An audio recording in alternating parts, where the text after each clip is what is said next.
Paano kung sasabihin ko sa inyo na ang lupang inyong tinatapakan, ang mismong mundo na inyong kinatatayuan ay naiimpluwensyahan ng mga puwersa na 73 milyong milya ang layo? Ngayon, habang pinapanood ninyo ang video na ito, ang ating planeta ay nasa ilalim ng pag-atake. Hindi mula sa alien invaders o nuclear weapons, kundi mula sa isang bagay na mas matanda, mas makapangyarihan at lubos na lampas sa ating kontrol. Araw noong Nobyembre 2025, ang ating bituin ay naglabas ng matinding X-class solar flare kasunod ng napakalaking coronal mass ejection na tumatakbo sa bilis na tinatayang 1,500 kilometro bawat segundo sa simula. Tinamaan ang magnetic shield ng mundo at sa mga linggong sumunod, nagsimula ang isang bagay na nakatatakot. Ang taong 2025 ay aktibo at lubhang nakamamatay na taon para sa mga lindol na may 16 na major events at halos 8,000 nasawi. Pagkakataon lang ba? Manatili hanggang sa dulo ng video na ito dahil ang natutuklasan ngayon ng mga siyentipiko ay magbabago sa lahat ng inyong iniisip tungkol sa mga lindol. Hindi ito conspiracy theory, ito ay cutting-edge science na ayaw ipaintindi sa inyo ng mainstream media. At sa dulo ng video na ito, makikita ninyo ang mundo sa ganap na ibang paraan. Ang pang-aatake ng araw. Hayaan ninyong ipinta ko sa inyo ang nangyari noong Nobyembre 2025. Noong Nobyembre 11, naobserbahan ang isang makapangyarihang X 5.1 class solar flare na markang pinakamalakas na flare ng 2025. Hindi ito simpleng solar event lang. Ito ay direktang pag-atake sa mga magnetic defenses ng ating planeta. Dalawang malakas na X-type solar flares ang naobserbahan mula sa parehong solar active region at bumuo ng 2 CMEs na dumating sa mundo na nag-trigger ng matinding geomagnetic storm na may intensity na G4. Isipin ninyo yan, G4 storm. Yan ang pangalawang pinakamataas na level sa scale. Pero narito, ang tunay na nakatatakot. Ang geomagnetic storm ay nagdulot lamang ng minor disruptions tulad ng 30 minutong blackout ng high-frequency radio transmissions sa buong Europa, Africa at Asia. Sa ibabaw, tila okay lang ang lahat. Pero sa ilalim ng ating mga paa, may gumagalaw na. Ano talaga ang nangyari? Ang pinagsama-samang solar outburst ay nag-trigger ng matinding G4 geomagnetic storm na nagresulta sa auroras na lumitaw hanggang kasing layo ng Arizona, Mexico, Texas at Florida. Maganda, di ba? Nagpicture ang mga tao. Humanga sila sa light show ng kalikasan. Pero hindi nila napagtanto na nasaksihan nila ang simula ng isang bagay na mas nakatatakot pa. Ang solar assault ay hindi tumigil doon.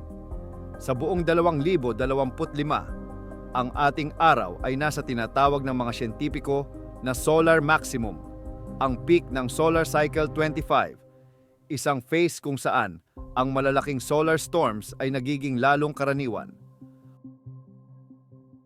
Ang mga flares at solar eruptions ay maaaring makaapekto sa radio communications, electric power grids, navigation signals, at mag-pose ng panganib sa spacecraft at astronauts. Pero yan lang ang sinasabi nila. Ang hindi nila binibigyang diin ay ito. Ang mga solar storms na ito ay gumagawa ng isang bagay sa ating planeta na nagsisimula pa lang nating maintindihan. Hindi nagsisinungaling ang mga numero. Ngayon, pag-usapan natin kung ano ang nangyari sa mundo noong 2025 at kailangan ninyong magbigay ng napakapansin sa mga petsa at magnitudes na ito dahil hindi mapagkakaila ang pattern. Ang MU8.8 Kamchatka earthquake ay ang unang greater than or equal to M8 earthquake mula noong 2021 at ang ika-6 na pinakamalaking instrumentally recorded earthquake simula nang magsimula ang records. Intindihin ninyo yan. Ang ika-6 na pinakamalaking lindol na na-record ng instruments ay nangyari noong 2025. Pero hindi lang yon. Noong 2025, 15 lindol na may magnitude na mas malaki o katumbas ng 7 ang na-record. 15 major earthquakes sa isang taon lang. At narito ang nagpapagulat. Marami sa mga ito ay nangyari sa mga linggo at buwan kasunod ng major geomagnetic storms. Bigyan ko kayo ng specific examples na magpapangilabot sa inyo. Ang July-August 2025 earthquake cluster. Ang makabuluhang delay sa pagitan ng simula ng storm at isang lindol ay maaaring mga hulugan na ang energy mula sa solar wind at geomagnetic storms ay tumutulong sa pag-promote ng upward movement ng mantle fluids na posibleng hahantong sa seismic activity. Kasunod ng June 2025 geomagnetic storms, Hulyo 16, M7.3 earthquake sa Alaska, Hulyo 20, M7.4 earthquake sa Kamchatka, Hulyo 28, M7.0 earthquake sa Macquarie Island, Hulyo 29, M8.8 mega earthquake sa Kamchatka, Agosto 22, M7.5 earthquake sa Drake Passage, 5 major earthquakes. Lahat sa loob ng ilang linggo lang, lahat sa mga rehiyong nakaposisyon sa tinatawag ng mga siyentipiko na Polar Cusp Corridor habang may geomagnetic storms. Kamakailang aktibidad, Disyembre 2025 hanggang Enero 2026. Nagpapatuloy ang pattern. Habang nagtatapos ang 2025 at nagsimula ang 2026, Disyembre 8, 2025, isang magnitude 7.6 na lindol ang tumama malapit sa Japan. Disyembre 31, 2025, isang magnitude 6 na lindol ang tumama malapit sa Miyako, Japan. Enero 2, 2026. Isang magnitude 6.5 lindol ang yumanig sa Mexico City at Acapulco. At tandaan, Disyembre 2025 ay nakakita ng patuloy na solar activity. Ang araw ay naglabas ng malakas na solar flare noong Disyembre 8, 2025 na naklasipika bilang X1.1 flare, parehong araw ng M7.6 Japan earthquake. Pagkakataon lang ba? Tingnan natin ang agham at ang nakatagong koneksyon nito. Ano ang natutuklasan ng mga siyentipiko? Sa loob ng mahigit 170 taon, pinaghihinalaang may koneksyon ang mga siyentipiko. Ang unang ideya na ang mga sunspots ay maaaring mag-impluwensya sa occurrence ng lindol ay bumalik pa noong 1853 at dahil ito sa dakilang solar astronomer na si Wolf. Pero tinanggihan ito ng mainstream science. Tinawag nila itong pseudoscience. Sinabi nila na walang mechanism na makakakonekta ng solar activity sa mga lindol. Mali sila. Ito ang mga breakthrough research mula 2025. Isang groundbreaking study na napublish noong Marso 2025 ay nagbunyag ng isang pambihirang bagay.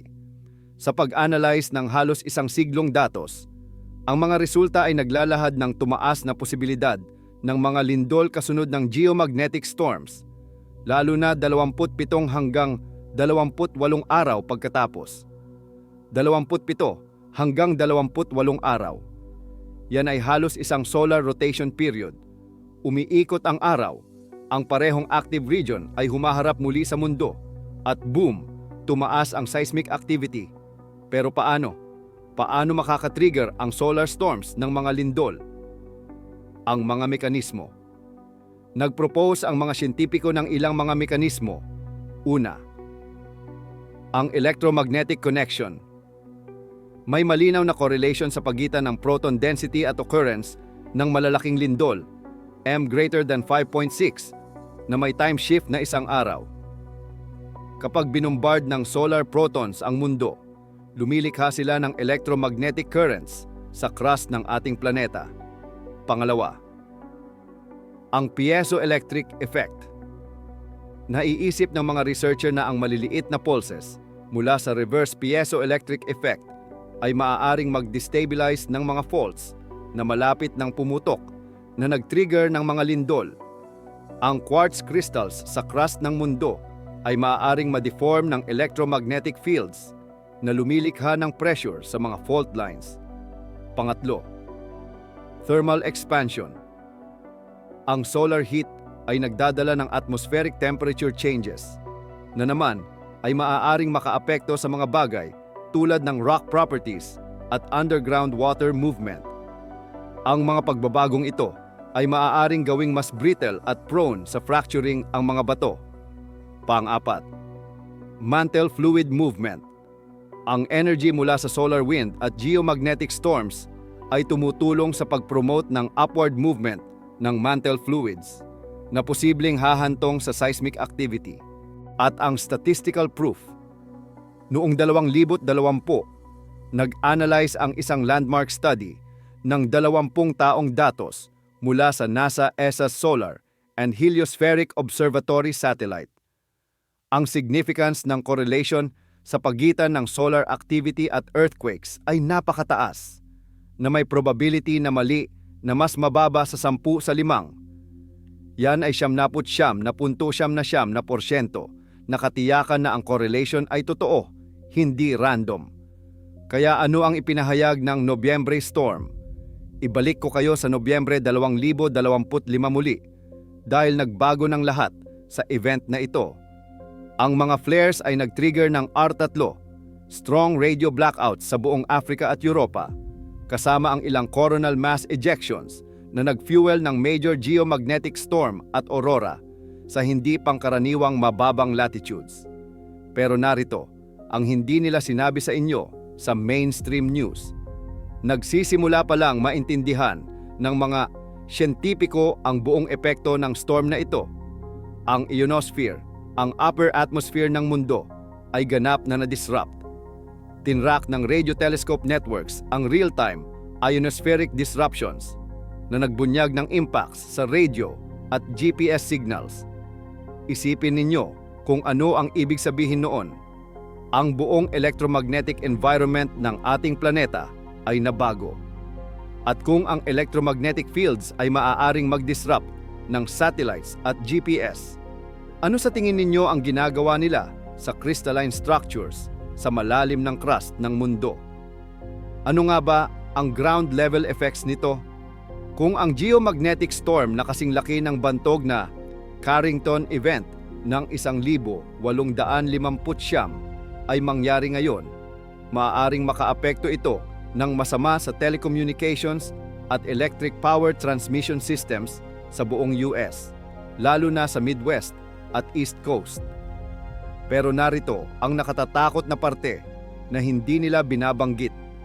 Ang bedrock sa ilalim ng mga rehiyong ito ay mas exposed sa charged geoelectric fields na maaaring makagambala sa electric power systems. At kung ang mga fields na ito ay maaaring makagambala sa power grids, talagang maapektuhan nila ang stress distribution sa mga fault zones. Pero ano ang sinasabi ng mga awtoridad? Ngayon, maaaring iniisip ninyo, kung totoo ang koneksyon na ito, bakit hindi pinag-uusapan ito ng gobyerno? Bakit hindi ito nasa news? Magandang tanong. Ipakita ko sa inyo ang official stance. Ang US Geological Survey ay nagsasabing hindi pa kailanman na-demonstrate na may causal relationship sa pagitan ng space weather at earthquakes. Case closed, di ba? Mali. Pansinin ang maingat na wording. Sinabi nilang hindi pa ito na-demonstrate. Pero maraming peer-reviewed studies mula 2020, 2022 at 2025 ang nagpapakita ng malakas na statistical correlations. Sinabi nila na ang mga lindol ay hindi sumusunod sa 11 taong solar cycle. Pero ang recent research ay nagpapakita na ang correlation ay hindi sa general solar cycle, kundi sa specific geomagnetic storm events. Ang research na iniignore lang nangyari ang mga malakas na geomagnetic storms sa unang kalahati ng Hunyo 2025 at nagsimula ang moderate geomagnetic storm noong Agosto 8. Ano ang sumunod? Yung Summer Earthquake Awakening na nabanggit ko kanina. Ang mga siyentipiko sa University of Arizona ay gumagamit ngayon ng 3 rings para maintindihan ang mga koneksyon sa pagitan ng mga pagbabagong ito at natural events na nagbibigay ng mga pattern na susi sa pag-pinpoint ng timing ng malalaking lindol. Literal na binabasa nila ang kasaysayan ng solar storms at earthquakes na nakasulat sa mga rings ng sinaunang puno. At mga potential prediction nito, narito kung bakit mahalaga ito. Habang ang mga factors na ito ay maaaring hindi ang pangunahing drivers ng mga lindol, maaari pa rin silang gumaganap ng papel na makakatulong na mahulaan ang seismic activity. Isipin ninyo kung maaari nating mahulaan ang major earthquakes sa pamamagitan ng pagsubaybay sa solar activity. Isipin ninyo ang mga buhay na maaaring mailigtas. Pero kakailanganin noon na aminin na ang ating planeta ay mas konektado sa space weather kaysa sa inaamin ng mainstream science. Narito ang parte na dapat kayong mabalisa. Ang araw ay kasalukuyang nasa active phase pa rin at kasama noon ay tumaas na potensyal para sa space weather events. Ang solar maximum ay karaniwang tumatagal ng 2 hanggang 3 taon. Ibig sabihin ay hindi pa tayo ligtas. Malapit sa peak ng 11 taong aktibidad na siklo nito, ang mga katulad na storms ay posible sa near term, higit pang X-class flares, higit pang coronal mass ejections, higit pang geomagnetic storms. At kung ang pattern ay totoo, kung ang 27 hanggang 28 araw na correlation ay real, ibig sabihin ay darating pa ang higit pang mga lindol. At ito, ang mga rehiyong nasa panganib base sa Polar Caspy Corridor Pattern at Current Fault Line Stress. Ilang rehiyon ang particular na vulnerable: ang Pacific Ring of Fire, Japan, Philippines, Indonesia, Chile, Peru, Alaska, at ang Aleutian Islands, California San Andreas Fault System, ang Cascadia Subduction Zone sa Pacific Northwest, Mediterranean Seismic Zones, Turkey, Greece, Italy, at posibleng magkaroon na sinasabi nila ang Carrington level na banta. Ang ilan sa mga surges na ito ay maaaring mapanganib na maaapektuhan ang satellites at mawawala ng kuryente ang power grids na maaaring tumagal ng mga buwan upang ayusin. Pero yan lang ang infrastructure damage. Paano naman ang seismic impacts? Isang higanteng sunspot na katulad ng isa na nag-birth sa Carrington event ay lumitaw sa araw. Kung ang Carrington level event ay tatama sa atin sa panahon ng stressed na seismic period, ang mga kahihinatnan ay maaaring maging katastropiko. Ikaw at ako, bahagi tayo ng mas malaking sistema. Ang ipinahayag ng research na ito ay malalim. Ang mundo ay hindi isang isolated sphere na lumulutang sa empty space. Tayo ay intimately connected sa ating bituin sa mga paraan na nagsisimula pa lang nating maintindihan. Maraming potential triggers para sa monumental shifts sa crust ng planeta na maaaring magresulta sa isang lindol. Hindi tayo magaling sa paghuhula ng seismic activity. Masyadong maraming variables. Pero ngayon ay nagdadagdag tayo ng bagong variable sa equation: solar activity, space weather, electromagnetic connections na umaabot sa 73 milyong milya. Mga kultura sa buong mundo ay laging nakakaalam na ang araw ay nag-iimpluwensya sa mundo sa mga misteryosong paraan. Ang sinaunang sibilisasyon ay sinusubaybayan ang solar cycles. Nagtayo sila ng mga observatories. Naintindihan nila na ang kosmos at mundo ay konektado. Ang modern science ay itinakwil ito bilang pamahiin. Pero ngayon, sa satellite data, earthquake records at computational power, pinapatunayan natin na ang mga sinaunang tao ay baka tama pala noon pa. Ano nga ba ang three-ring evidence? Ang three rings ay maaaring magpakita ng solar cycle at kung kailan ang araw ay may flare o mass ejection, at maaari din silang magbigay ng mga pattern na susi sa pag-pinpoint ng timing ng malalaking lindol.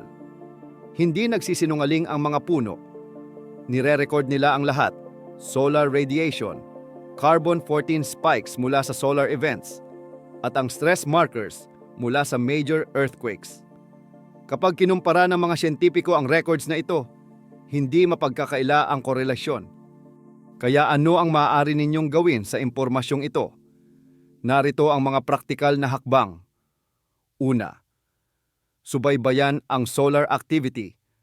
Sundan ang NOAA Space Weather Prediction Center updates. Mag-download ng Aurora Forecast apps. Sinusubaybayan nila ang geomagnetic storms. Kapag nangyari ang X-class flares, markahan ang kalendaryo para sa 27 hanggang 28 araw mula ngayon. Pangalawa, earthquake preparedness. Gumawa ng earthquake emergency kit. Alamin ang local fault lines ninyo. Magkaroon ng family emergency plan. I-secure ang mabibigat na furniture at appliances. Pangatlo, manatiling informed. Sundan ang earthquake monitoring sites. Sumali sa local emergency notification systems. Maintindihan ang specific risks ng rehiyon ninyo. Pang-apat, ikalat ang awareness. I-share ang impormasyong ito. Pag-usapan ito sa inyong komunidad. Hilingin na seryosohin ng mga autoridad ang research na ito. Ang mga infrastructure vulnerability. Ang event ay walang direktang biological risks sa mga tao sa mundo mula sa radiation. Pero ang indirect risks, infrastructure collapse, power grid failures, communication disruption sa panahon ng major earthquake, kasunod ng solar storm, ang mga yan ay tunay na totoo. Kaya, para sagutin ang tanong mula sa simula, maaari bang mag-trigger ng mga lindol ang solar storms? Tumataas ang ebidensya. Malakas ang mga korelasyon, posible ang mga mechanisms, at hindi maaaring mas mataas pa ang nakataya. Ang 2025 ay aktibo at lubhang nakamamatay na taon para sa mga lindol na may halos 8,000 nasawi. Habang papasok tayo sa 2026 na ang araw ay nasa active phase pa rin, kailangan nating seryosohin ang koneksyon na ito. Hindi sasabihin sa inyo ito ng mainstream media.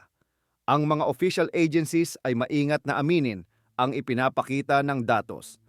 Pero nandyan ang research na publish sa peer-reviewed journals backed ng halos isang siglong earthquake at solar data. Malinaw ang pattern. Ang solar storms ay tumatama sa mundo. Ang electromagnetic disturbances ay pumapasok sa ating crust.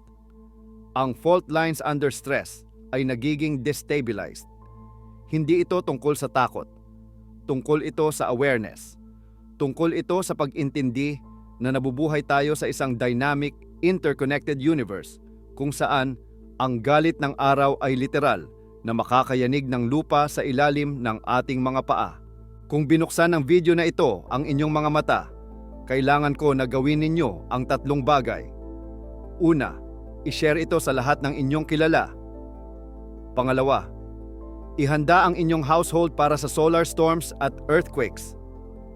Pangatlo, mag-subscribe sa Bituin ng Arkibu para sa higit pang mga investigasyon sa mga nakatagong koneksyon na humuhubog sa ating mundo. Ang susunod na major solar storm ay maaaring mangyari bukas.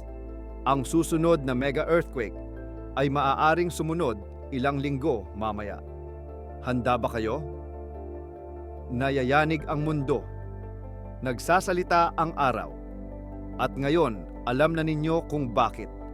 Manatiling ligtas, manatiling informed, manatiling alerto.